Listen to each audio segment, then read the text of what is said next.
Ikhwani fillah wa akhwati fiddin, azani Allah wa iyyakum, para hadirin dan hadirat, para ikhwah sekalian, bapak-bapak dan ibu-ibu yang dirahmati oleh Allah Subhanahu wa taala.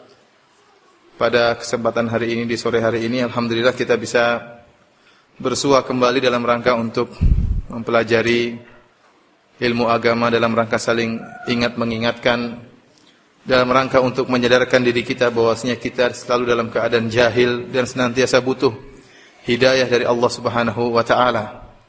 Oleh karenanya tidak bosan-bosannya kita senantiasa minta hidayah kepada Allah. Dalam surat Al-Fatihah yang kita baca minimal 17 kali, ihdinas siratal mustaqim. Setelah kita mengucapkan iyyaka na'budu wa iyyaka nasta'in, ihdinas siratal mustaqim. Minta kepada Allah hidayah. Karena masih banyak perkara yang kita jahil, sehingga kita butuh hidayah. Benar kita sudah di atas Islam, benar kita sudah di atas sunnah, tetapi masih banyak hidayah yang belum kita ketahui. Masih banyak ilmu yang belum kita ketahui. Masih banyak kejahilan yang kita berada di atasnya dan tidak kita sadari. Oleh karenanya ikhwani fillah azani Allah wa iyyakum, tatkala kita mengucapkan dalam salat kita ihdinas siratal mustaqim, renungkanlah kalimat ini, ya Allah, tunjukkanlah kami jalan yang lurus, ya.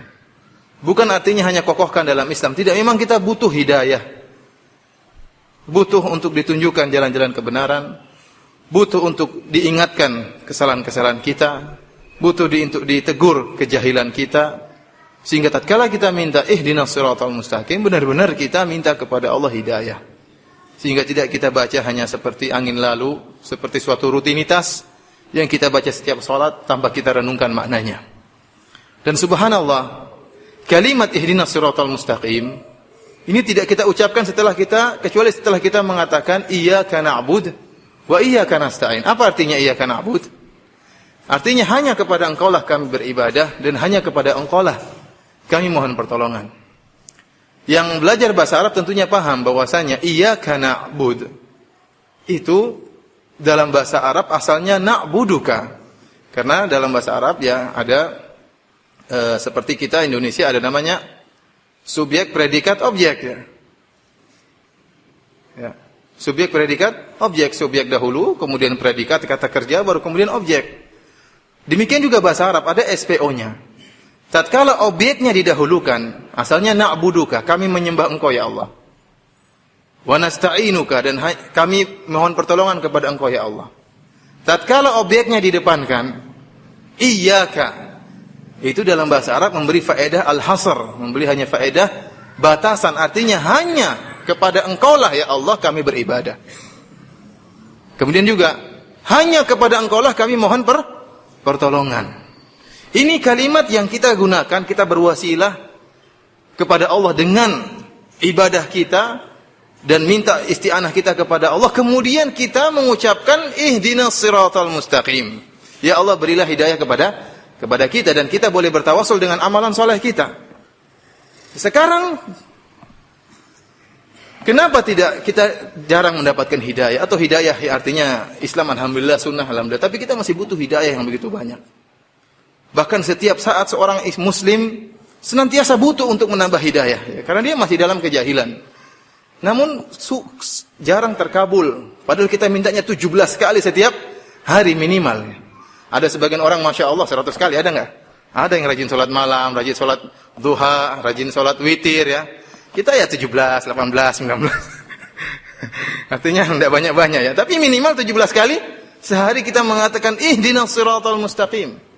Nah, kita bertawasul dengan amalan kita, ya. Jadi pertanyaan, amalan kita ini yang benar enggak? Kalau kisah 3 orang yang masuk dalam goa, kemudian dia bertawasul, ya Allah, saya telah berbakti kepada orang tua saya. Kalau saya lakukan ya Allah karena Engkau ya Allah, tolong buka pintu goa. Terbuka pintu goa. Benar-benar dia ikhlas karena Allah Subhanahu wa taala. Padahal kalimat iyyaka na'budu wa iyyaka nasta'in itu merupakan amalan yang luar biasa. Kita menunjukkan kepada ya Allah, saya ikhlas ya Allah. Ikhlas dalam beribadah dan ikhlas dalam beristi'anah. Oleh karenanya ya Allah, ihdinas siratal mustaqim, berilah petunjuk kepadaku ya Allah. Akan tetapi kita tidak mentahqiq kalimat ini, iyyaka na'bud wa iyyaka nasta'in, hanya kepada Engkau lah kami beribadah dan hanya kepada Allah kami beristi'anah. Oleh karenanya Syekhul Islam Ibnu Taimiyah rahimahullah menyebutkan, barang siapa yang mentahqiq dua kalimat ini, iyyaka na'budu wa iyyaka nasta'in, maka dia akan terselamatkan dari dua penyakit besar yang merusak keikhlasan, yaitu penyakit riya dan penyakit ujub. Penyakit riya dan penyakit ujub. Karena dia mengatakan, ya Allah, hanya kepada Engkau lah kami beribadah. Tidak riya ya Allah. Wa iyyaka nasta'in, dan hanya kepada Engkau lah kami mohon pertolongan ya Allah. Sehingga tidak ujub, tidak merasa bahwasanya dia bisa beribadah karena kehebatannya, karena kecerdasannya, karena kemuliaan dirinya. Tetapi dia semata-mata dia berhasil beribadah atau berhasil dalam perkara dunia semata-mata hanya karena Allah Subhanahu wa taala. Oleh karena ikhwani fillah azanillahu yakum, sebagaimana tadi telah diumumkan bahwasanya kajian kita ini ya akan kita berbincang-bincang sedikit tentang masalah keikhlasan. Yang saya rasa kajian tentang keikhlasan ini perlu sering diperbanyak ya, karena kita subhanallah lemah. Begitu banyak perkara dunia yang buat kita tidak ikhlas dan berpaling dari keikhlasan. Perjuangan untuk meraih keikhlasan dan perjuangan untuk menjaga keikhlasan adalah perjuangan seumur hidup sampai meninggal dunia. Kita terus berjuang memperoleh keikhlasan, dan kalau sudah memperoleh keikhlasan, berjuang untuk menjaga keikhlasan tersebut sampai kapan? Sampai kita meninggal dunia. Oleh karenanya Imam Ahmad rahimahullah, tatkala dia meninggal dunia, anaknya melihat Imam Ahmad mengatakan ba'du sambil menggoyang-goyang tangannya, ba'du. Ini sakaratul maut, Imam Ahmad mengatakan ba'du. Artinya apa? Artinya belum. Anaknya heran, kok Imam Ahmad mengatakan belum dan belum. Kemudian beliau pingsan, rahimahullah Imam Ahmad. Kemudian terjaga kembali. Kembali dia mengucapkan ba'du, belum. Kemudian pingsan kembali sampai 3 kali. Kemudian terjaga lagi, mengatakan ba'du, belum. Akhirnya sang anak heran. Kenapa Anda gerangan demikian wahai ayahanda? Kata Imam Ahmad, datang iblis kepadaku tatkala sakaratul maut. Iblis tidak putus asa untuk menggoda seorang bahkan sampai sakaratul maut. Kata Imam Ahmad rahimahullah, iblis datang kepadaku dan mengatakan, "Futtani ya Ahmad, kamu sudah menang, lolos dari godaanku." Kata Imam Ahmad, belum. Sampai saya meninggal baru saya menang. Sampai meninggal baru Imam belum, saya masih hidup. Berarti belum selesai apa? Peperangan. Peperangan belum selesai. Itu Al-Imam Ahmad rahimahullah. Oleh karena ikhwani fillah azanillah, jangan sampai antum wah saya sudah alhamdulillah sudah salafi, sudah ikhlas, sudah surga insyaallah. Betapa banyak orang salafi yang tidak ikhlas, betapa banyak orang salafi yang ujub, betapa banyak orang salafi yang berpenyakit hati. Kita tidak bicara tentang, kita bicara tentang kita ya. Ini kabar-kabari tentang salafiyin ya. Oleh karena ikhwan fillah azanillahu yakum, mengingatkan diri kita, saya pribadi dan kepada ikhwan sekalian, karena saya lebih butuh kepada yang namanya ikhlas ya. Saya merasa lebih butuh daripada antum semua butuh, tapi saya lebih butuh. Karena kenapa ikhwan? Karena ustadz atau dai atau syekh itu lebih butuh untuk ikhlas daripada pedagang, ya enggak? Pedagang paling jual barang sudah selesai. Kalau ustadz urusannya masalah ikhlas dan riya. Dia butuh kepada keikhlasan. Makanya saya sering bikin pengajian karena saya untuk mengingatkan diri saya sendiri. Ikhwani fillah wa akhwati fiddin azani Allah wa iyyakum. Kalau kita lihat bagaimana asar-asar salaf tatkala bicara tentang ikhlas, bagaimana kesulitannya mereka menghadapi keikhlasan. Bagaimana orang sekelas Sufyan Ats-Tsauri rahimahullah. Ini kelas kakapnya para salaf. Dia mengatakan ma ala syai'an ashadda alayya min ikhlas. Aku tidak pernah menghadapi sesuatu yang lebih berat daripada keikhlasan. Itu Sufyan Ats-Tsauri yang dikenal dengan banyak ibadah, dikenal dengan banyak ilmu.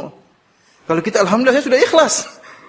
Sufyan Ats-Tsauri masih bingung ikhlas enggak? Kita alhamdulillah sudah ikhlas. Oleh karena ikhwan fillah azanillahu yakum, Namun seperti saya katakan, kita sebagaimana sabda Nabi sallallahu alaihi wasallam, saddidu wa qaribu, ya, berusaha untuk lurus atau yang dekati dengan kebenaran. Ikhlas perkara yang berat, akan tapi sebagaimana firman Allah Subhanahu wa taala, la yukallifullahu nafsan illa wus'aha. Allah tidak membebani kecuali sesuatu yang dimampu oleh seorang hamba. Kita berusaha untuk ikhlas, meraih keikhlasan perkara yang gaib, kita tidak tahu kita sudah ikhlas atau tidak. Sampai sebagian salaf mengatakan, barang siapa yang merasa dirinya sudah ikhlas, maka dia butuh untuk ikhlas. Barang siapa merasa dirinya sudah ikhlas, maka dia butuh untuk ikhlas. Sehingga kalau kita membaca tentang masalah ikhlas seakan-akan perkara yang mustahil. Tapi kita ingat, Allah mengatakan, la yukallifullahu nafsan illa wus'aha. Kalau Allah tahu kita bermujahadah untuk memperoleh keikhlasan, namun timbul riya dalam hati kita, timbul penyakit, mudah-mudahan Allah maafkan kita, karena di luar dari kemampuan kita. Agar kita senantiasa sadar bahwasanya ini kita penuh kekurangan. Jangan pernah merasa ujub, jangan merasa pernah pede dan bangga dengan amalan yang pernah kita lakukan. Karena terlalu banyak penyakit yang menggerogoti hati kita yang bisa menghancurkan amal ibadah kita. Dan sering saya sampaikan bahwasanya ikhlas, ya, adalah dalam bahasa Arab artinya diambil dari kalimat khulusa yang artinya murni. Ikhlas artinya memurnikan. Dan Allah Subhanahu wa taala menggunakan kalimat ikhlas dalam Al-Qur'an atau kalimat khulusa dalam Al-Qur'an dalam beberapa ayat.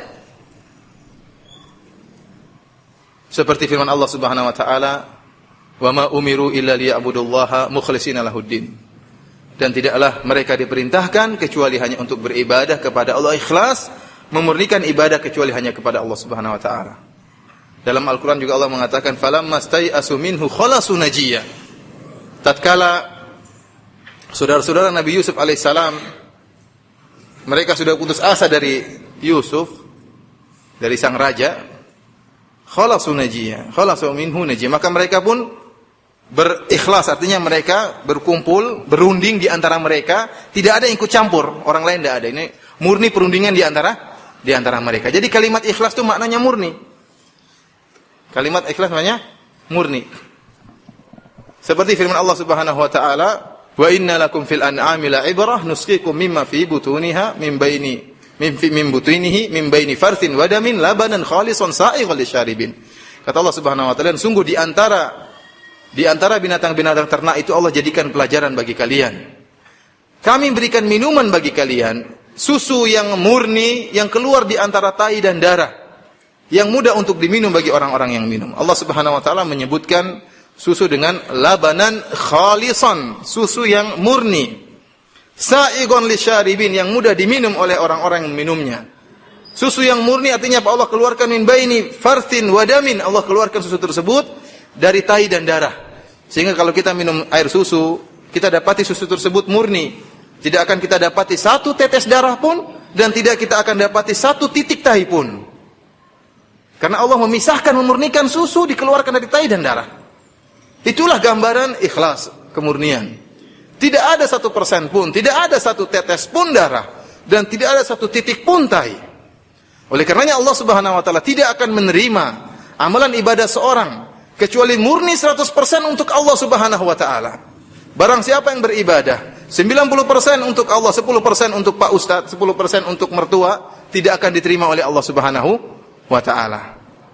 Barang siapa yang beribadah 99% untuk Allah Subhanahu wa taala, 1%-nya untuk cari muka, untuk dipuji oleh manusia, siapapun manusia tersebut, rendah atau tinggi mulia orang tersebut yang ingin kita dapat pujiannya, maka tidak akan diterima oleh Allah Subhanahu wa taala. Allah hanya menerima 100%. Oleh karena Allah Subhanahu wa taala dalam hadis qudsi mengatakan, "Ana aghna syuraka 'ani syirk. Man 'amila 'amalan asyraka fihi ma'iya ghairi taraktuhu wa syirkahu." Aku adalah zat yang paling tidak butuh dengan kesyirikan, tidak butuh dengan syarikat.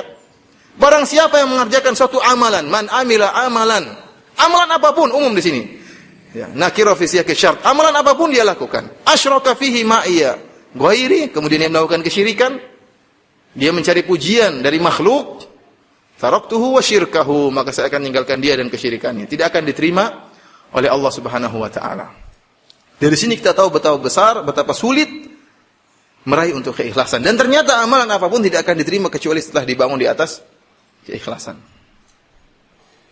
Oleh karena ikhwani fil azan ya Allah, betapa orang, ya, Allah menggambarkan gambaran yang sangat buruk bagi orang yang beramal riya karena Allah Subhanahu wa taala. Dia merasa dirinya ikhlas dan dia merasa amalannya akan mendapatkan ganjaran yang besar dari Allah Subhanahu wa taala. Ternyata tidak ada nilainya di sisi Allah Subhanahu wa taala.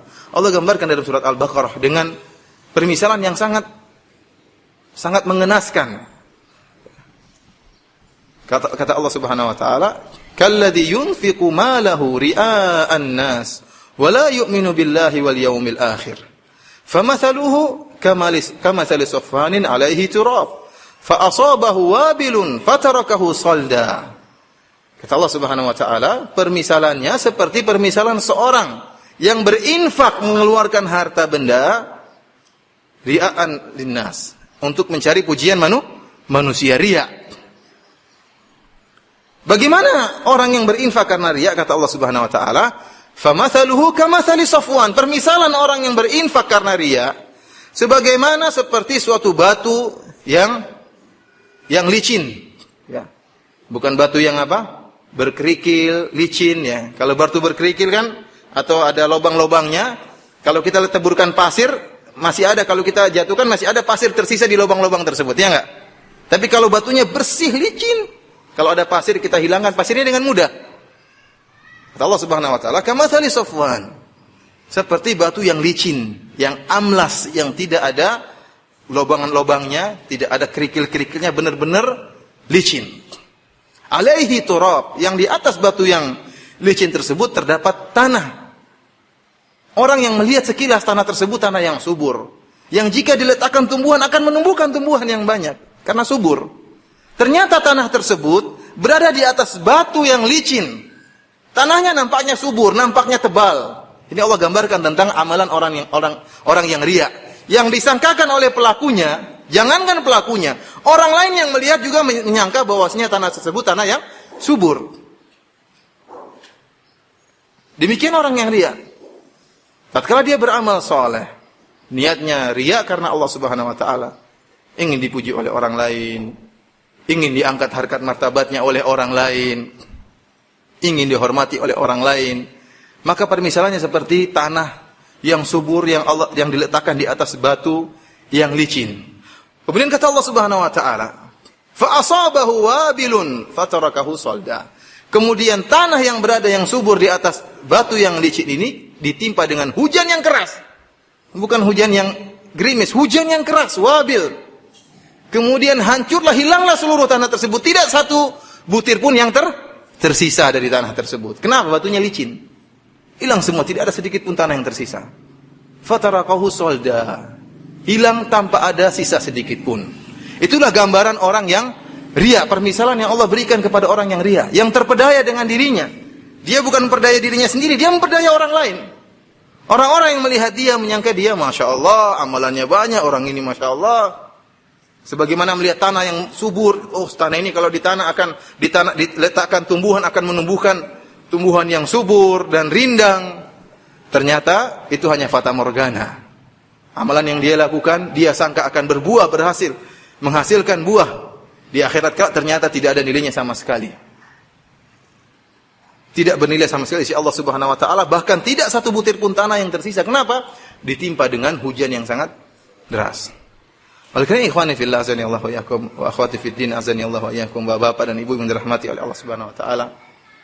Tentunya kita tidak ingin nasib kita seperti orang-orang yang riya ini, ya. Yang beramal karena ingin dipuji atau karena ingin dihormati oleh orang lain.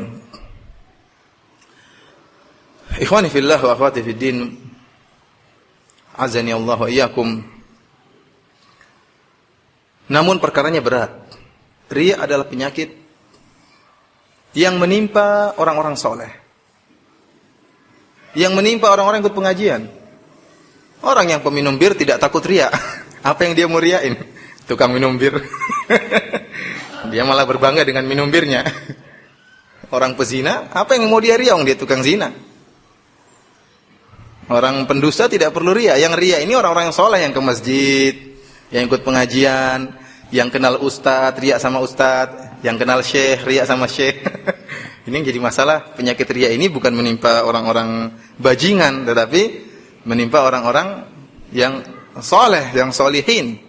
Penyakit solihin, penyakit orang-orang yang soleh. Oleh karenanya sangat dikhawatirkan oleh Nabi SAW. Nabi SAW bersabda, ala ukhbirukum atau akhwafu ma akhafu alaikum asyirkul asghar fasu'ila anhu qala ar-riya. Kata Nabi SAW, suatu yang paling aku khawatirkan menimpa kalian wahai para sahabatku, asyirkul asghar, syirik kecil. Fasu'ila anhu, tatkala ditanya kata Nabi SAW, ar-riya. Ya, riya. Dalam hadis yang lain kata Rasulullah SAW, akhwafu ala ukhbirukum bima, tatkala para sahabat sedang berkumpul, wa dzakaru amra dajjal. Para sahabat sedang berbincang-bincang. Mereka sedang ngobrol tentang dajjal. Tentang apa? Dajjal, karena fitnah yang sangat menakutkan. Tidak ada fitnah yang lebih menakutkan daripada fitnah dajjal. Karena Allah Subhanahu wa taala a'tahu syai'an minar rububiyyah. Allah Subhanahu wa taala memberikan kemampuan dia untuk mengatur sebagian alam semesta. Ya. Dajjal, tanah tandus bisa jadi subur, tanah gersang bisa jadi subur, tumbuhan mati bisa dia hidupkan, bisa menurunkan hujan. Ini perkara yang sangat mengerikan. Kalau zaman sekarang saja dukun-dukun yang hanya bisa nipu sedikit saja orang percaya, apalagi Dajjal yang benar-benar nampak kesaktiannya. Dukun saja yang bisa baru terbang 1 meter saja orang sudah heran, apalagi Superman yang terbang sana sini. Apalagi Dajjal yang sakti luar biasa. Tidak ada satu tempat pun kecuali dia lewati. Kecuali di mana? Madinah dan Mekah. Kecuali Madinah dan Mekah.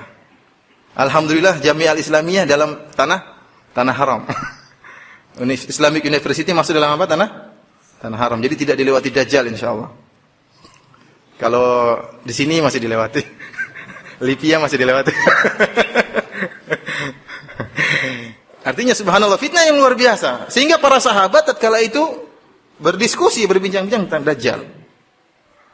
Nabi SAW lewat mendengar perbincangan para sahabat.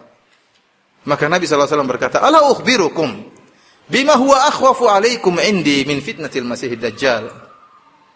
Maukah aku kabarkan kepada kalian wahai para sahabatku tentang sebuah fitnah yang lebih aku takutkan daripada fitnah Dajjal yang sedang kalian bicarakan?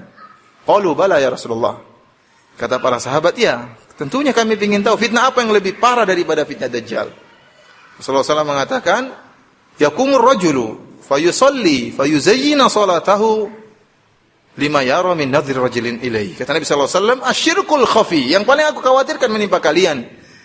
Ya, lebih fitnahnya lebih besar, asyirkul khafi, syirik yang samar. Bagaimana? Yakumur rajulu, kata Nabi SAW, seorang berdiri, fayusalli, kemudian dia salat, fayuzayyina salatahu, kemudian dia indah-indahkan salatnya, dia bagus-baguskan salatnya. Kenapa? Lima yara min nadhari rajulin ilaihi, karena dilihat ada orang sedang perhatikan dia salat. Kalau enggak ada orang salat, dia salatnya 3 menit saja 2 rakaat. Tapi karena ada yang lain maka jadi 7 menit. Kenapa? Ada orang yang lihat. Kalau dia salat sendiri bacanya qul huwallahu ahad terus. Begitu ada orang ini bacanya Al-Baqarah. Kenapa? Ada orang lihat, makanya dia indah-indahkan salatnya. Ini kata Rasulullah SAW, asyirkul khafi. Syirik yang samar yang tidak kelihatan. Kita yang lihat enggak tahu kalau itu riya, enggak tahu. Namun Allah tahu. Allah tahu isi hatinya. Ya'lamu kha'inatal a'yuni wa ma tukhfi sudur. Kata Allah Subhanahu wa taala, Allah yang Maha mengetahui pengkhianatan pandangan mata, lirikan mata Allah ketahui, dan juga wa ma tukhfi sudur, apa yang disembunyikan oleh dada-dada manusia. Allah mengatakan yauma tublas sarair, hari di mana tatkala rahasia yang terdapat dalam hati akan dinampakkan oleh Allah Subhanahu wa taala. Kenapa fitnah ini lebih ditakutkan oleh Rasulullah SAW daripada fitnah Dajjal? Padahal kita tahu Dajjal adalah fitnah yang paling besar. Para ulama menjelaskan bahwasanya Dajjal hanya datang sekali tatkala di akhir zaman. Adapun riya siap mengawasi kita setiap saat, siap menjangkiti kita setiap saat. Saat ini selamat dari riya, habis pengajian sebentar 5 menit sudah kena riya lagi. Sekarang dengar pengajian, Masya Allah, Ustaz tadi benar ya, nggak boleh riya ya. Kamu tadi malam salat malam, wah saya nggak mau cerita. Padahal nggak salat. Baru keluar 5 menit sudah Oh, tadi saya ikut pengajian tadi, Masya Allah. Pamer kalau ikut pengajian. Oleh karena ikhwani fillah, dari sisi ini, pertama, Dajjal hanya terjadi di akhir zaman.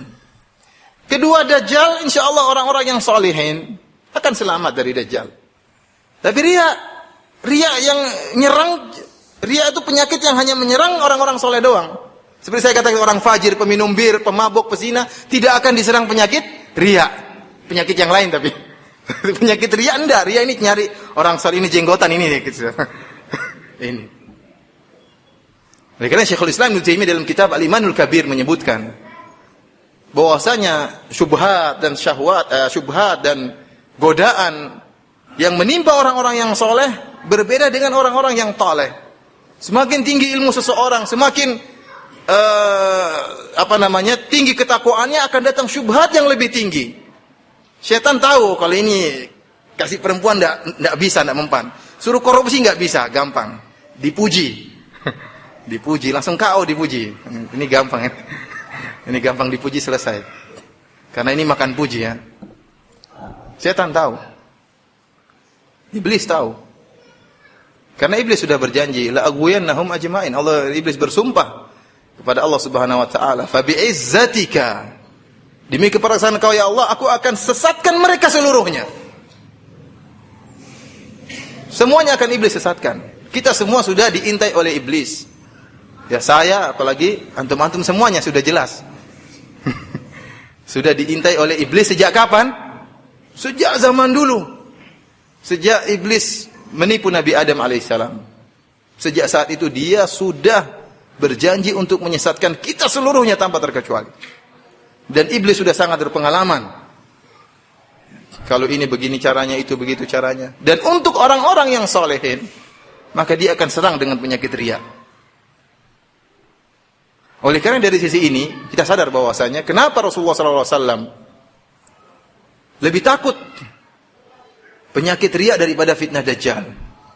Karena riya hanya menimpa orang-orang solehin, dan riya setiap saat menanti menjangkiti siapa saja yang solehin. Ikhwani fillah saniyallahu wa iyyakum. Yang jadi permasalahan, riya merupakan kenikmatan. Seorang dipuji, seorang dihormati, itu kenikmatan yang luar biasa. Lebih daripada kenikmatan harta, lebih daripada kenikmatan wanita. Kita dapati seorang rela untuk berinfak 1 miliar, berinfak ratusan juta, supaya disebut-sebut namanya. Karena tatkala dia dihormati, tatkala diketahui bosnya, oh ini si fulan yang suka infak di sana. Begitu benar-benar hatinya merasa kelezatan. Yang kata Syekhul Islam Ibnu Taimiyah, syahwat khafiyah. Syahwat itu syahwat, tapi tersembunyi. Ingin dipuji, ingin dihormati, itu syahwat yang dimiliki oleh orang-orang yang soleh. Syahwat yang tersembunyi. Dan itu kenikmatan yang luar biasa. Oleh karenanya seorang nekat dia belajar, pergi ke luar negeri, belajar, hafal ini, hafal anu, supaya orang tahu, saya sudah hafal Sahih Bukhari misalnya. Saya sudah hafal Sahih Muslim, saya sudah hafal ini, saya sudah belajar sama syekh ini, saya sudah belajar sama syekh itu 5 tahun, Dia nekat untuk belajar bertahun-tahun, 5 tahun, tidak gaib dari syekh tersebut, supaya dia bisa tulis dalam biografinya nanti, saya ngaji sama syekh ini 5 tahun tidak pernah gaib. Adapun Ustaz Firanda sering gaib sana di Madinah. Oh enggak apa-apa, memang sering gaib. Artinya subhanallah, dia rela untuk capek, rela untuk duduk berjam-jam untuk menuntut ilmu, rela untuk mengeluarkan uangnya membeli buku-buku. Tapi kenapa? Niatnya riya, ingin dipuji. Karena kehormatan, pujian itu mahal harganya. Mahal harganya. Oleh karenanya kita tidak heran tatkala seorang rela, jangankan mengorbankan harta, jangankan rela mengorbankan waktu, dirinya yang paling berharga, nyawanya rela dia korbankan. Kita dapat dalam hadis Nabi SAW sebutkan tentang seorang yang berjihad, ya, bukan karena Allah Subhanahu Wa Taala. Sebagian sahabat mengatakan, ya Rasulullah, ahaduna yuqatilu ghadaban. Ya Rasulullah, ya, sebagian kami ada yang berperang karena marah. Rasulullah menyebutkan, man qatala hamiyatan, barang siapa yang berperang, berjihad ini, sedang mengadu nyawa ini. Dan namun hamiyah karena untuk membela sukunya, bukan karena Allah Subhanahu wa taala. Rasulullah SAW menyebutkan, man qatala liyuzkar, barang siapa yang berperang, berjihad, liyuzkar, untuk disebut-sebut namanya. Rasulullah juga mengatakan, man qatala liyura makanuhu, agar diketahui kedudukan dia, agar orang tahu ini si pemberani. Dia rela untuk mengorbankan nyawanya yang sangat berharga demi untuk apa? Dihormati, demi untuk dipuji, demi untuk dihargai, untuk diketahui kehebatannya. Oleh karenanya, ikhwani fillah, azani Allah wa iyyakum, Bapak dan Ibu yang dirahmati oleh Allah Subhanahu wa taala, seperti saya katakan tadi, riya itu syahwat khafiyah, syahwat yang tersembunyi. Kenikmatan yang luar biasa yang dirasakan oleh seorang, sampai seorang rela untuk mengorbankan hartanya, waktunya, bahkan nyawanya untuk memperoleh kenikmatan ini. Oleh karenanya, tatkala kita mengatakan iyyaka na'bud, ya Allah, kami hanya beribadah kepada Engkau ya Allah, kita tajdid, kita kembali memperbaharui keikhlasan kita. Oleh karena tatkala kita baca Al-Fatihah, jangan sekedar baca ya karena sudah saking hafalnya sehingga tahu-tahu sudah waladhdallin. Kita enggak baca alhamdulillahirabbil alamin, tidak kita renungi Ar-Rahmanir Rahim, tidak kita renungi, tahu-tahu waladhdallin. Masih mending waladhdallin sadar, tahu-tahu sudah assalamualaikum warahmatullahi wabarakatuh. Masya Allah, cepat sekali imamnya lama, cuma kita enggak sadar tadi menghayal.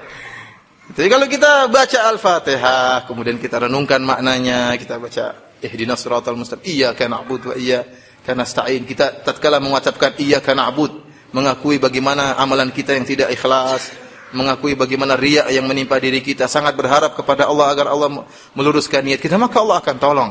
Allah akan bantu kita untuk bisa meraih keikhlasan. Sekarang bagaimana bisa selamat dari riya? Ada yang tahu caranya? Bagaimana bisa selamat dari riya?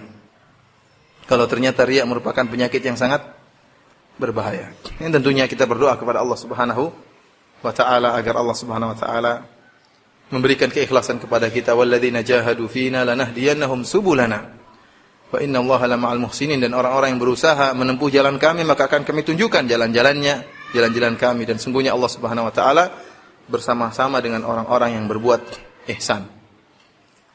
Ikhwani fillah, azani Allah wa iyyakum, di antara sarana yang mungkin membantu kita untuk ikhlas, di antaranya adalah sebelum beramal kita ngecek apa? Niat kita. Kita mau beramal, cek dulu niat kita. Saya ini ikut pengajian, saya ini mau sholat tarawih berjamaah, mau ke masjid karena Allah, enggak. Kalau belum karena Allah, stop dulu sebentar, bersihkan dulu niat, ingat akhirat, ingat bahwasanya amalan tidak akan dibalas oleh Allah kecuali yang ikhlas. Kalau sudah kira-kira agak mantap, jalan. Jangan sampai tunggu mantap sekali, karena syaitan selalu datang, kamu tidak ikhlas, enggak mantap-mantap, enggak jadi pengajian nanti. Stop sebentar, merenungkan, jalan, bismillah. Namun kita jarang melakukan hal itu. Jarang kita lakukan. Oleh karena tatkala dikatakan oleh seorang salaf, ala tashhadul janazah, kenapa engkau tidak menghadiri pemakaman jenazah atau ngelayat jenazah? Kata dia, makanak hatta uhdhiran niyyah. Tunggu sampai saya hadirkan niat dulu. Kemudian berhenti sebentar, kemudian dia merenungkan keikhlasan, namdi. Kemudian dia pun berjalan menuju amalan soleh yang dia tuju tersebut. Kemudian di antara perkara yang bisa membantu untuk keikhlasan, yaitu kita ingat bahwasanya orang yang kita harapkan pujiannya itu adalah makhluk yang tidak bisa beri manfaat kepada kita di akhirat kelak. Ustadz yang kita harapkan pujiannya, syekh yang kita harapkan pujiannya, mertua yang kita harapkan pujiannya, bos yang kita harapkan pujiannya, tidak akan bisa menolong kita sedikit pun sama sekali di akhirat kelak. Oleh karena dalam satu hadis Nabi SAW mengatakan, ya, tatkala hina yujazan nas bi a'malihim Allah Subhanahu wa taala berkata tatkala orang-orang dibalas dengan amalan perbuatan mereka di akhirat kelak, kata Allah Subhanahu wa taala, "Idhabu ilal ladzina kuntum turauna fid dunya, hal tajiduna indahum jazaan?" Kata Allah kepada orang-orang yang beramal riya, beramal soleh karena riya, pergilah kalian kepada orang-orang yang kalian harapkan pujiannya dahulu di dunia. Pergi sana dulu cari muka sama ustaz, sana ke ustaz sana, cari pahala. Ustaz juga butuh pahala. Dapati ke sana ternyata ustaznya juga riya. Repot kalau begitu. Allah mengatakan, "Idhabu ilal ladzina kuntum turauna fi dunya, hal tajiduna indahum jazaan." Pergilah kalian kepada orang-orang yang dulu kalian riya kepada mereka. Apakah kalian akan mendapatkan jaza, balasannya di akhirat kelak? Tentunya tidak ada. Oleh karenanya orang yang kita harapkan pujiannya ini ikhwan, tidak akan bisa memberi faedah kepada kita sama sekali. Yakin itu. Tidak sedikit pun bisa menolong kita. Apa yang kita dapatkan dari dia? Dia sendiri mungkin kebingungan mencari amalan soleh. Apakah pantas kemudian dia juga makhluk seperti kita? Makhluk seperti kita. Bisa jadi lebih rendah daripada kita orang ini yang kita harapkan pujiannya. Bisa jadi lebih rendah daripada kita. Apa lantas kemudian kita merendahkan diri kita?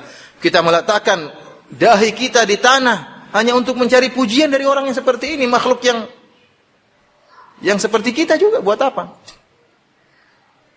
Tidak ada faedahnya. Makhluk yang sangat lemah, ya. Yang seandainya makhluk ini yang kita harapkan pujiannya kemudian meninggal dunia, kemudian tidak dikuburkan, dibiarkan seminggu, maka akan mengeluarkan bau yang sangat busuk. Inilah makhluk yang kita harapkan ujiannya. Apakah pantas kita mengharapkan pujian daripada makhluk seperti ini? Dengan merelakan kita sujud hanya ingin dipuji oleh makhluk yang seperti ini, yang kalau tidak dikubur akan mengeluarkan bau yang sangat busuk.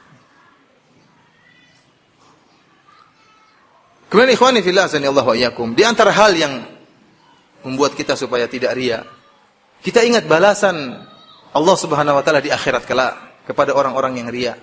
Dalam hadis yang sahih kata Nabi sallallahu alaihi wasallam, "Man samma Allahu bih, wa man yura'i yura'illahu bih." Barang siapa yang memperdengar-dengarkan amalannya, maka Allah akan ungkap rahasianya di akhirat kelak. Wa man yura'i yura'illahu bih. Barang siapa yang beramal karena riya, maka Allah akan ungkapkan di hadapan khalayak. Allah akan mempermalukan kita di akhirat kelak.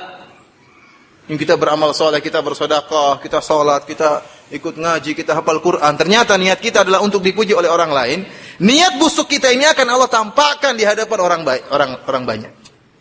Kita saja kalau ketahuan kita riya di hadapan teman kita, malunya luar biasa kalau sekarang ketahuan. Malu enggak? Oh, kamu selama ini ngaji, jenggotmu panjang, celanamu gantung, ternyata. Waduh. Apalagi kalau di akhirat kelak. Apalagi di hadapan khalayak ramai, apalagi yang bongkar Allah Subhanahu wa taala. Tentunya hal yang sangat memalukan.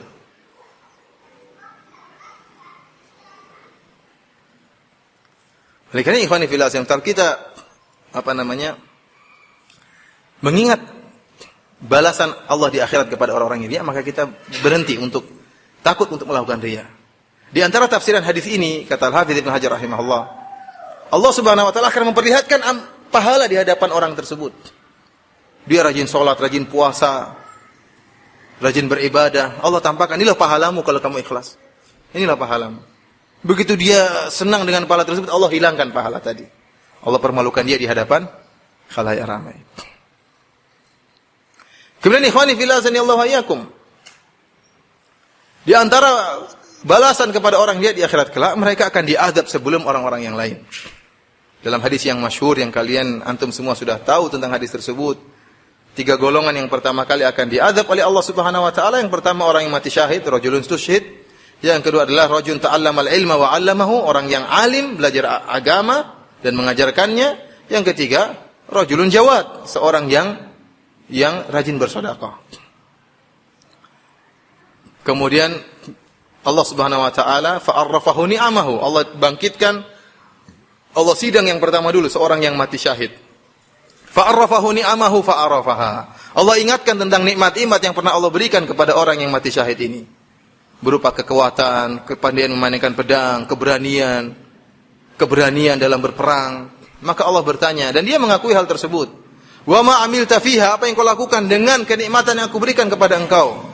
Kata orang ini, ya Allah, qataltu fika hatta tushhid. Saya berperang kepada engkau ya Allah sampai saya mati syahid. Kata Allah Subhanahu wa taala, kadzabta, engkau dusta. Walakin qatalta liyuqal annaka jari', tetapi engkau berperang supaya engkau dikatakan sebagai pemberani. Wa qad qil, dan telah dikatakan. Jadi subhanallah, terkadang Allah Subhanahu wa taala mengabulkan niat riya seseorang. Seorang yang beribadah, melakukan jihad supaya terkenal sebagai pemberani, Allah kabulkan. Dia terkenal sebagai pemberani, terkenal sebagai pahlawan, masyhur di antara kaum muslimin, dia adalah seorang pahlawan pemberani. Allah kabulkan niatnya tadi. Tetapi di akhirat Allah masukkan ke dalam api neraka jahanam. Yang kedua, rajulun ta'allamal ilma wa 'allamahu wa qara'al Qur'an. Orang yang dia belajar ilmu agama dan dia ajarkan ilmu tersebut. Ini bukan perkataan pembicaraan kita bukan terhadap pelaku maksiat, tapi kepada orang ahli ilmu, pada para ustadz, kepada orang yang belajar agama. Ta'allamal ilma wa 'allamahu. Dia belajar ilmu agama dan dia mengajarkan ilmu tersebut. Wa qara'al Qur'an, dan dia mengajarkan Al-Qur'an. Fa'arrafahu ni'amahu, Allah ingatkan tentang nikmat-nikmat yang Allah berikan kepada dia, berupa kecerdasan, mudah untuk paham, bisa bahasa Arab, bisa baca Quran, tajwidnya bagus, cerdas. Kata Allah Subhanahu wa taala, "Wa ma 'amilta fiha", apa yang kau lakukan dengan kenikmatan yang telah aku berikan kepada engkau?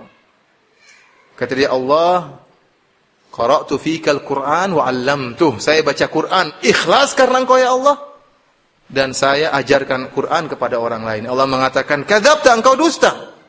Tetapi engkau baca Quran supaya dikatakan qari, supaya engkau dikenal sebagai ahli baca Quran. Wa qad qil, dan telah dikatakan, telah tersohor engkau itu orang pandai baca Quran. Niatmu untuk dipuji, dikenal oleh masyarakat sebagai ustaz, sebagai ahli ilmu, sebagai ahli baca Quran, dikabulkan oleh Allah Subhanahu wa taala, namun di dunia saja. Di akhirat, ya. Tsumma umira bihi fasuhiba ala wajhihi hatta ulqiya finnar. Kemudian diperintahkan malaikat untuk menggeret orang ini di atas wajahnya, kemudian dilemparkan dalam api neraka. Yang ketiga, orang yang atahu Allahu min asnafil mali kullihi. Ada orang yang Allah berikan berbagai macam harta. Seluruh model harta dia punya.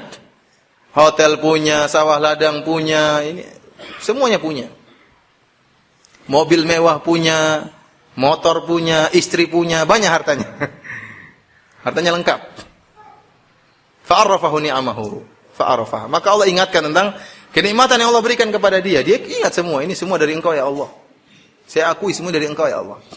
Pertanyaan berikutnya, wa ma 'amilta fiha, apa yang kau lakukan dengan harta tersebut?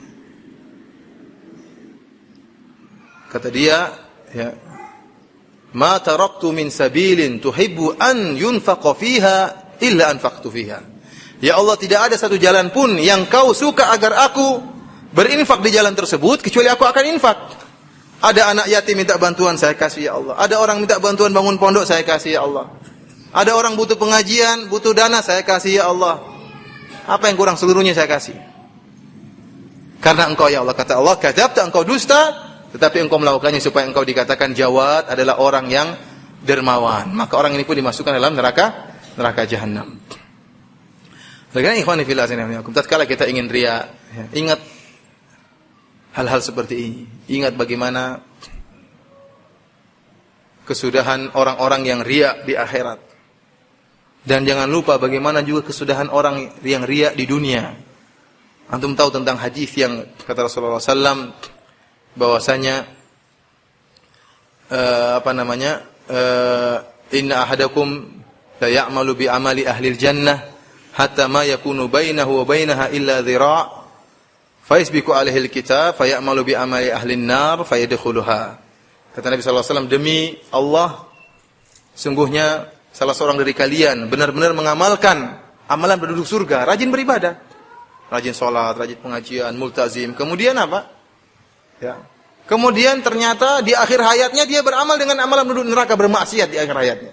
Akhirnya masuk dalam neraka jahanam. Dalam tafsiran yang lain kata Rasulullah SAW, fima yabdulin nas. Dia beramalan soleh itu menurut pandangan manusia.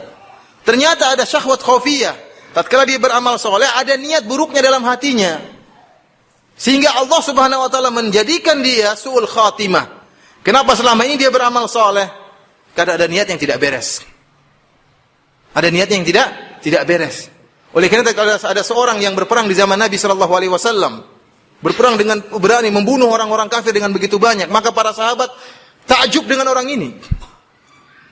Maka mereka melaporkan kepada Nabi sallallahu alaihi wasallam tentang orang ini. Hebatnya dia membinasakan, memusnahkan orang-orang kafir. Kata Nabi sallallahu alaihi wasallam, "Huwa finnar", orang ini di neraka. Para sahabat heran.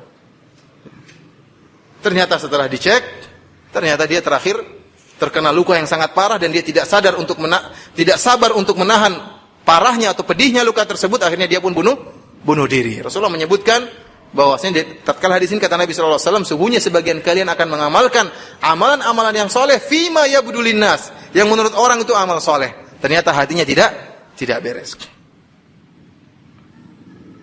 Kali-kali ikhwani fillah azanillahu iyyakum, ini sekedar di antara perkara-perkara yang mungkin bagi kita memudahkan kita untuk menyembuhkan penyakit diri kita dari penyakit riya. Dan yang terakhir di antara perkara yang penting yaitu biasakan ibadah yang tidak diketahui oleh orang lain. Ya, dibiasakan untuk beribadah dengan suatu ibadah yang tidak diketahui oleh orang lain. Saya terakhir kemarin menghadiri acara takharruj, acara perpisahan mahasiswa Jami'ah Islamiyah, baik dari S1, S2 maupun S3 yang dihadiri oleh Mudir Jami'ah Islamiyah dan juga dihadiri oleh Gubernur Madinah Al-Munawwarah. Kemudian ditampilkan seorang talib dari Kosovo, suruh menyampaikan kesan-kesannya dan wasiatnya kepada tulabul jami'ah. Di antara pesan yang sangat berkesan yang saya dengar dari orang ini, orang Eropa ini, dia mengatakan, saya wasiatkan kepada saudara-saudaraku, kepada sahabat-sahabatku untuk memiliki suatu amalan yang tidak ada yang ketahui kecuali siapa? Allah Subhanahu wa taala. Yasta'inu bihi fi da'wah ila Allah. Dan dia menjadikan amalan tersebut sebagai penolong dia dalam berdakwah di jalan Allah Subhanahu wa taala. Tidak semua amalan kita lakukan harus kita ceritakan sama orang lain. Kita berusaha sembunyikan amalan-amalan tertentu yang kita gunakan sebagai isti'anah dalam menjalani kehidupan yang penuh dengan cobaan ini, yang penuh dengan fitnah, yang penuh dengan syahwat. Kita butuh suatu amalan menjadikan pertolongan bagi kita. Oleh karenanya, di antara latih diri kita untuk sholat malam misalnya. Tatkala orang semua sedang tidur, kemudian kita bangun sholat malam, kita cari muka di hadapan Allah Subhanahu wa taala. Kita terbiasa cari muka di hadapan teman kita. Cari muka di hadapan Allah Subhanahu wa taala. Makanya Rasulullah SAW tatkala pertama kali berdakwah di kota Madinah, apa kata Abdullah bin Salam? Awwala kalamin samituhu minan Nabi sallallahu alaihi wasallam. Kalimat pertama yang saya dengar dari Nabi tatkala berdakwah di kota Madinah, ya ayuhan nas afsus salam, wahai manusia tebarkanlah salam. Ya. Wa at'imu ta'am, dan berilah makan kepada fakir miskin. Wasilul arham, dan sambunglah silaturahmi. Wasallu bil laili wan nasu niyam tadkhulul jannata bisalam, dan hendaknya kalian salat malam tatkala orang-orang sedang tidur. Tadkhulul jannata bisalam, maka kalian akan masuk surga dengan penuh keselamatan. Tatkala Allah Subhanahu wa taala turun di langit ke dunia, tatkala Allah Subhanahu wa taala mencari hambanya, hal min mustaghfirin fa'aghfirullah. Apakah ada di antara hamba-hambaku yang sekarang ini beristighfar, aku ampuni dosa-dosanya? Hal min sa'ilin fa'utiya su'lah. Apakah di antara hamba-hambaku ada yang minta, aku kabulkan permintaannya? Kita lantas bangun sepertiga malam yang terakhir berdoa, menangis di hadapan Allah Subhanahu wa taala. Dan kita sembunyikan amalan kita ini. Jangan kemudian besoknya kita cerita, alhamdulillah tadi malam saya sholat malam. Alhamdulillah, nikmat dari Allah Subhanahu wa taala. Kalau Allah tidak kasih bangun, saya tidak bangun. Sudah riya, sok ikhlas lagi. Saya bukannya riya. Sebelum dituduh riya, dia bilang saya bukannya riya. Ada orang begitu ya. Ada orang tawadhu merendahkan diri dalam rangka untuk meninggikan mutu, ada. Jadi saya memang rendah, saya memang goblok, padahal orang ini tawadhu sekali. Jadi merendahkan diri untuk meninggikan apa? Mutu. Ya Allah yang tahu. Kita tidak boleh menuduh orang lain, Allah yang lebih tahu. Tapi maksud saya, latih diri kita untuk beramal dengan amalan-amalan yang tidak ada yang tahu kecuali siapa? Allah Subhanahu wa taala. Kalau perlu istri kita pun tidak tahu. Kalau perlu istri kita pun tidak tahu. Yang tahu hanyalah Allah Subhanahu wa taala. Kalau ada kecoa lewat tahun tidak jadi masalah. Yang penting jangan orang. Berusaha kita berada dan jadikan amalan tersebut sebagai penolong kita dalam menjalani kehidupan yang penuh dengan godaan, yang penuh dengan syahwat, penuh dengan kehidupan yang sekarang seperti ini, sehingga kita bertahan dan bertemu dengan Allah Subhanahu wa taala dalam keadaan ikhlas kepada Allah Subhanahu wa taala. Kalaupun kita terkena riya, segera istighfar. Segera istighfar kepada Allah Subhanahu wa taala. Seperti saya katakan tadi, perkara ikhlas perkara yang sulit.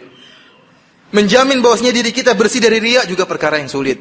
Akan tapi la yukallifullahu nafsan illa usaha. Allah tidak membebani kecuali yang dimampu oleh seorang hamba. Kalau Allah tahu seorang hamba berusaha benar-benar berusaha memperbaiki dirinya, berusaha mengecek dirinya senantiasa, maka meskipun dia riya, Allah tidak akan adab. Dia sudah punya uzur. Ya Allah, saya sudah berusaha. Saya tidak tahu kalau ini riya. Ya Allah, Allah akan kasih uzur. Tapi kalau orang yang Masya Allah, riya ternyata enak ya, dipuji orang ternyata enak. Kenapa ikhwan? Karena betapa banyak kita menyangka diri kita ikhlas, ternyata kita riya. Ternyata kita tidak ikhlas kepada Allah Subhanahu wa taala. Seperti ana ceritakan tentang, sudah sering ana sampaikan tapi tidak dapat untuk mengingat kembali. Seperti kisah seorang ulama besar, gurunya Imam Al-Bukhari rahimahullah. Yang disebutkan kisahnya oleh Al-Hafidz Ibnu Hajar dalam Hadyus Sari dan juga kemudian disebutkan kisahnya oleh Imam Ibnu Qayyim rahimahullah dalam Mukhtasar Shawa'iqul Mursalah. Sebenarnya orang ini, gurunya Imam Bukhari ini, orang yang alim, seorang muhaddits, dan sering memuji Imam Bukhari, punya murid yang cerdas. Bahkan tatkala Imam Al-Bukhari ingin mengunjungi kotanya, kota gurunya di Naisabur, maka sang guru mengatakan, hadiri majelis murid saya. Ya.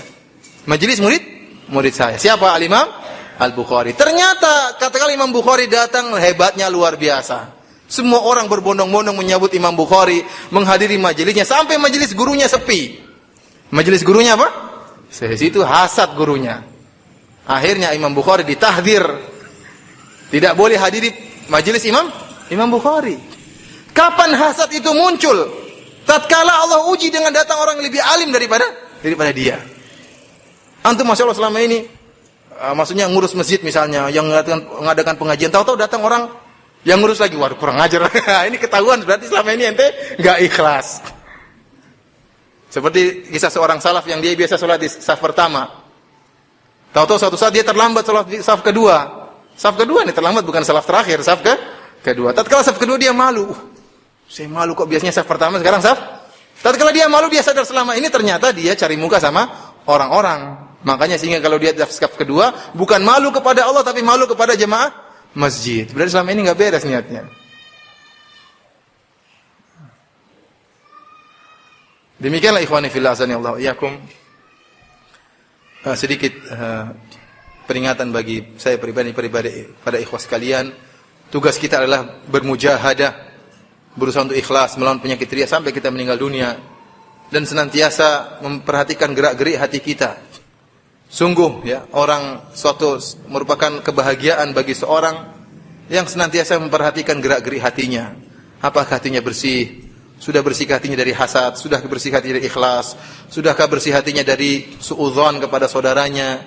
Dan macam-macam penyakit yang lain. Dia tidak hanya memperhatikan penampilannya, tidak hanya memperhatikan jenggotnya, tidak memperhatikan celananya, tapi juga memperhatikan apa? Penampilan batinnya. Kan itu yang sangat dinilai oleh Allah Subhanahu wa ta'ala. Demikian saja, semoga Allah Subhanahu wa ta'ala menjadikan kita orang yang ikhlas, dan semoga Allah Subhanahu wa ta'ala menjauhkan kita dari penyakit riya, ujub dan lain sebagainya. Kalau ada yang mau bertanya, saya persilakan.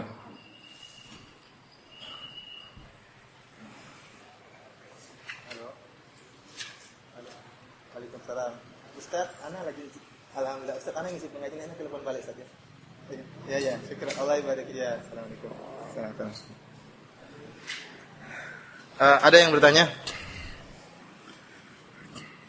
Kayaknya sudah nggak ada yang tanya, sudah paham semua insyaallah.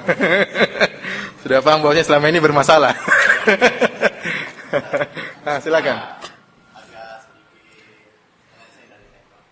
Nggak apa-apa, jangan jauh-jauh tapi ngelenceng.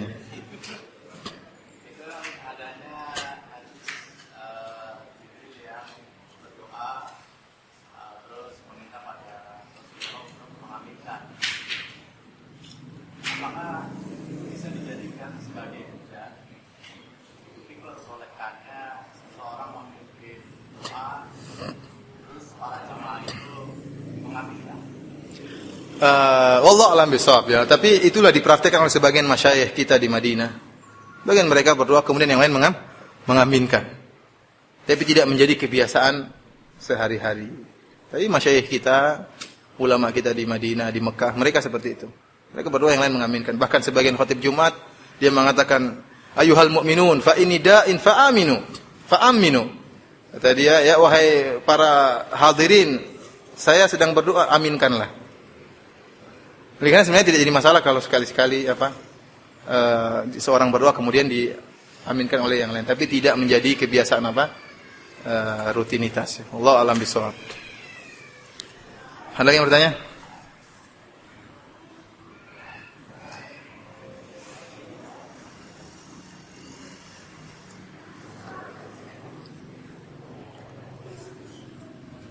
Kayaknya nggak ada ya, nggak ada.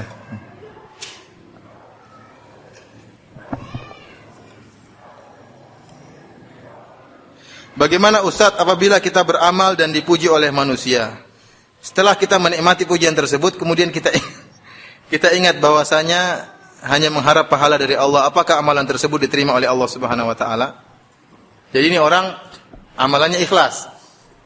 Katanya menurut dia ikhlas.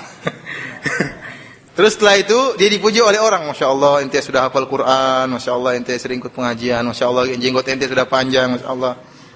Dulu jenggot ente nggak ada, sekarang sudah panjang. Anda ingat jadi cerita siapa namanya? Sa'ad bin Ubadah, mimpinnya kaum Ansar. Yang dia itu sawadu, artinya subhanallah, kaum Ansar sangat memuji ini Sa'ad bin Ubadah.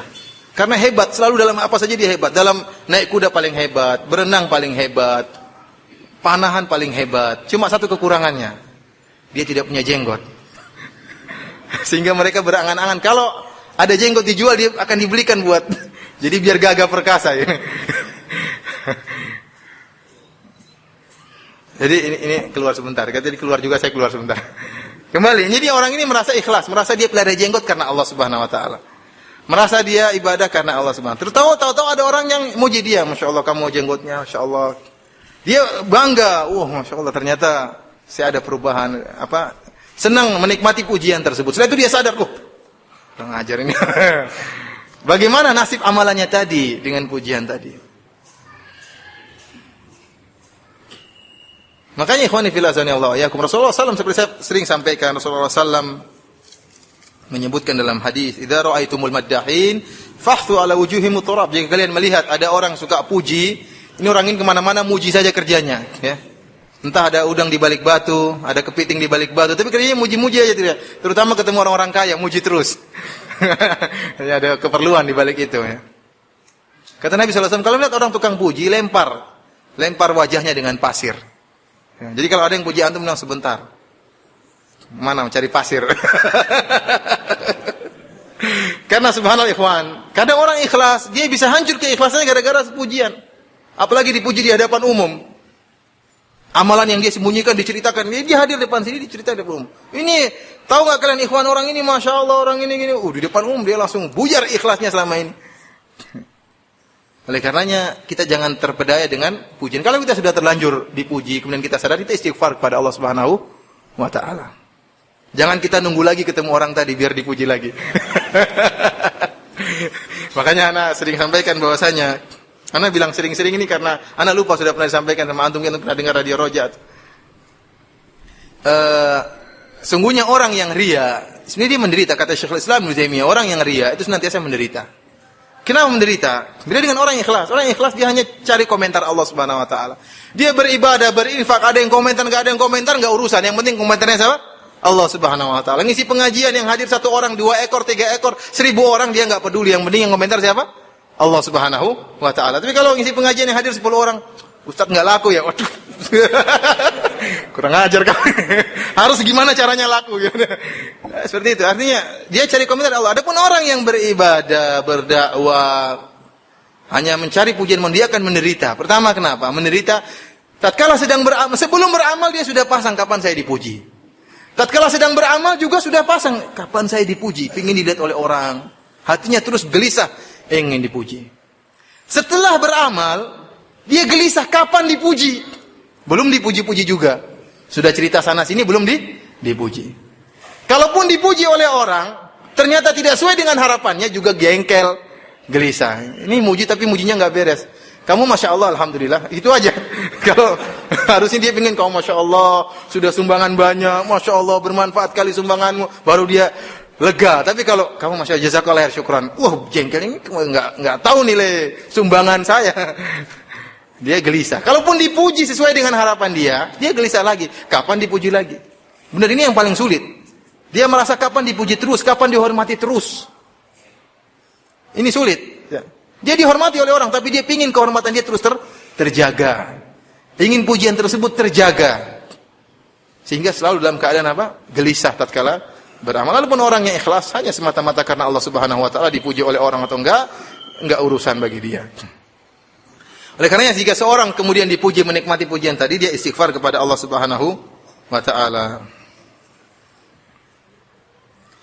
Ada pertanyaan tentang kalimat laula anta, atau kalau bukan karena kamu, atau misalnya kalau bukan karena anjing tadi malam menggonggong, maka pencuri sudah masuk kali. Alhamdulillah ada anjing yang menggonggong. Ini hukumnya syirik atau tidak? Ini dikhilaf di antara para ulama. Sebagian ulama mengatakan, seperti Syekh Utsaimin rahimahullah, jika sebabnya jelas dan zahir, sebabnya langsung, maka tidak mengapa. Tidak perlu menyebutkan kalau bukan karena Allah kemudian anjing, itu enggak perlu. Kalau sebabnya benar-benar apa? Sebabnya jelas. Dan ini sering diungkap oleh orang. Kalau bukan karena kita ucapkan alhamdulillah, kalau bukan karena si fulan tadi, saya mungkin sudah ketabrak mobil misalnya. Kenyataan dia memang tolong, atau kenyataan dia yang karena Nabi SAW pernah berkata dalam satu hadis, laula ana lakana fid darkil asfali minan nar. Kata Nabi SAW, kalau bukan karena saya, pamanku Abu Thalib itu sudah berada di neraka jahanam yang paling dasar. Artinya Nabi yang minta syafaat kepada Allah Subhanahu wa taala sehingga azab kepada Abu Thalib diringankan. Yang jelas Nabi mengatakan laula ana, kalau bukan karena saya. Oleh karena kalau memang sebabnya benar-benar jelas, maka sebenarnya mengatakan tidak mengapa. Akan tapi yang lebih afdal kita mengatakan kalau bukan karena Allah, kemudian gara-gara si fulan, ya. Paham maksudnya?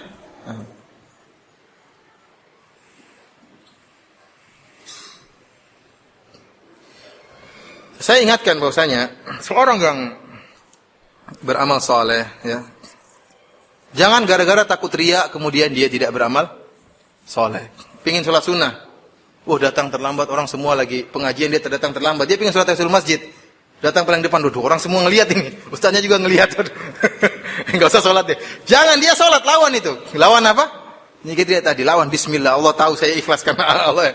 Bismillah, Allahu akbar. Cepat-cepat sholatnya. Jadi jangan sampai meninggalkan amalan soleh gara-gara takut dibilang riya. Berusaha lawan. Kalau ada orang, kita lagi sholat Allahu akbar, kemudian datang setan, kamu itu sok saja panjang-panjangan bacaanmu karena dilihat orang, kita bilang enggak, bukan karena engkau setan. Kita semakin panjang, saya akan panjangkan sholat saya lebih daripada ini karena Allah Subhanahu wa taala. Jadi bikin jengkel setan. Karena subhanallah ada orang-orang yang fasik yang beramal berdalil dengan riya. Antum jangan sholat berjamaah, nanti riya. Sholat di rumah aja, ngapain sholat berjamaah di masjid? Sebagian akhwat, Anda pernah ditanya, Ustaz, saya dibilang jangan pakai jilbab karena nanti apa? Riya. Riya. Ya udah, kalau gitu, kalau ditanya orang, kamu Islam atau Kristen, bilang aja Kristen, biar nggak riya. Ustadz, bagaimana kalau kita beramal atau berbuat baik, kita ceritakan kepada anak-anak kita yang memang sudah dewasa, agar anak-anak kita bisa mengikuti apa yang kita lakukan? Ini tidak apa-apa. Kata Allah Subhanahu wa taala, "Amma bi ni'mati rabbika fahaddits." Adapun tentang kenikmatan Rabb engkau, maka ingat-ingatkanlah, sebut-sebutkanlah. Ya, ini tergantung niat kita. Kalau niat kita adalah untuk mendidik anak kita, ya, karena subhanallah ikhwan, guru yang paling berhasil ya kita terhadap anak kita. Kalau kita melihat anak kita melihat perilaku kita, suri teladan kita berikan, dia akan ikut kepada kita. Tapi kalau kita bilang, "Nak, sana hafal Quran, nak, salat di masjid, kita sendiri salat di rumah." Bapak sudah hafal surat apa? Nah, kita saja enggak hafal Al-Qur'an, enggak hafal juz amma, kemudian kita suruh anak kita hafal 30 juz. Ya dia juga mungkin enggak begitu semangat. Tapi kalau kita juga hafal sedikit berapa juz, kita contohkan kepada anak kita baca Quran, kita hafal Quran di hadapan anak kita akan Contoh. Jadi tidak mengapa kita menampakkan amalan soleh kita di hadapan anak-anak kita dalam rangka untuk mendidik mereka.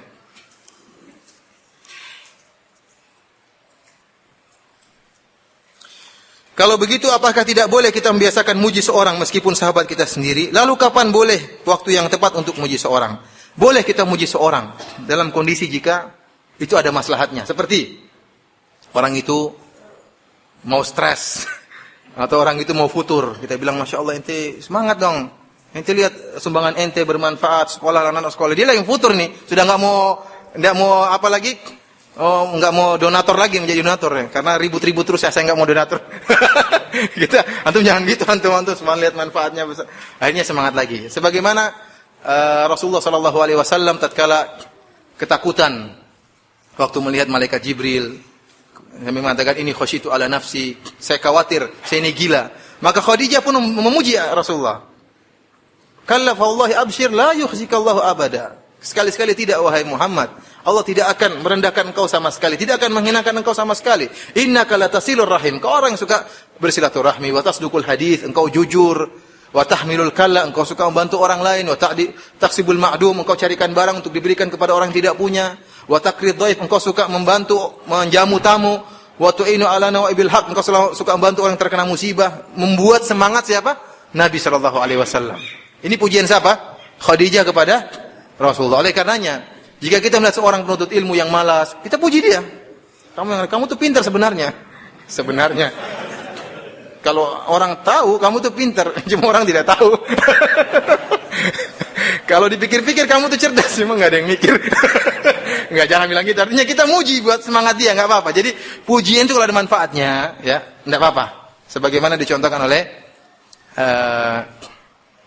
seperti Nabi SAW memuji si fulan. Si fulan adalah ni'mar rajul kalau seandainya dia tidak meninggalkan salat malam.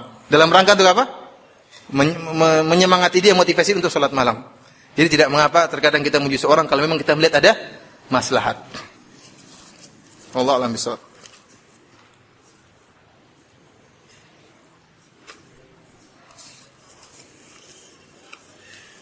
Jam berapa menit lagi maghrib? Jam berapa? Masih lama.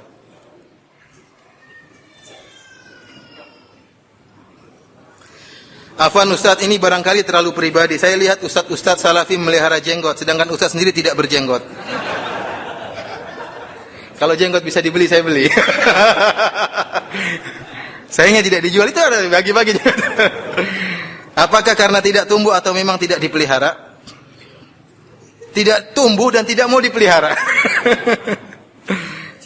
Qadarullah, itu rezeki dari Allah Subhanahu wa taala. Jenggot saya cuma segitu. Makanya saya pernah sampaikan, saya sering datang dengan teman saya yang berjenggot, orang menyangka teman saya itu ustaz, padahal supir. Supir antar saya ini, Assalamualaikum Ustaz, bukan yang itu ustaznya itu. Yang tidak jenggotan.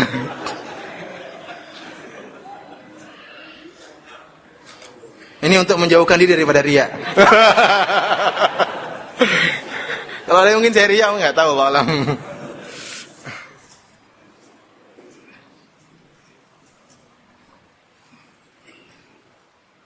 Ustaz, terkadang saya sengaja puasa ketika kuliah padat atau dalam rangka berhemat. Namun saya beranggapan bahwa hemat tersebut sebagai balasan yang disegerakan oleh Allah dan masih ada balasan yang lebih besar di akhirat kelak. Apakah saum tersebut mengandung ketidakikhlasan? Jazakallahu khairan. Ya, enggak apa-apa. Jadi kita niatkan puasa karena Allah Subhanahu wa taala sambil buat hemat, ya, nggak jadi masalah, ya. Karena hemat bukanlah perbuatan tercela, ya. Hemat yang tercela kikil. Apa kikir? Bakhil, pelit, itu yang tercela. Dan tingkatan bakhil, pelit yang paling tercela, bakhil terhadap dirinya sendiri, ya. Itu yang paling tercela. Jadi kalau seorang ternyata dia puasa sambil niatkan hemat, pertama karena Allah Subhanahu wa taala, kemudian apa? Hemat itu jadi masalah. Insyaallah tidak mengapa. Karena niat yang mulia.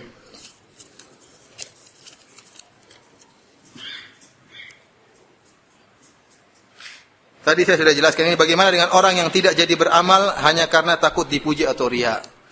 Saya bilang mengatakan hendaknya dia berjihad melawan was-wasnya tersebut dan dia tetap beramal soleh. Ya. Oleh karenanya, ikhwan, biasakan juga diantaranya seperti sholat rawatib di rumah, ya. Karena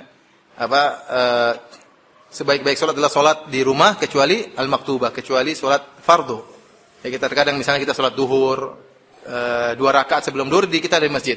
2 rakaat setelah duhur kita ke rumah. Itu lebih sesuai dengan sunnah dan lebih ikhlas. Lebih ikhlas kepada Allah. Kemudian sholat duha. Sholat yang juga tidak dilihat oleh orang banyak.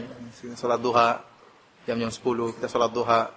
Ini hal-hal yang bisa melatih keikhlasan. Allah ta'ala bisawab. Sampai di sini saja pengajian kita pada kesempatan kali ini. Kurang lebihnya dan saya mohon maaf. Yang benar dari Allah Subhanahu wa taala, yang salah dari pribadi saya dari syaitan. Semoga Allah maafkan kita semua. Wabillahi taufiq wal hidayah. Assalamualaikum warahmatullahi wabarakatuh.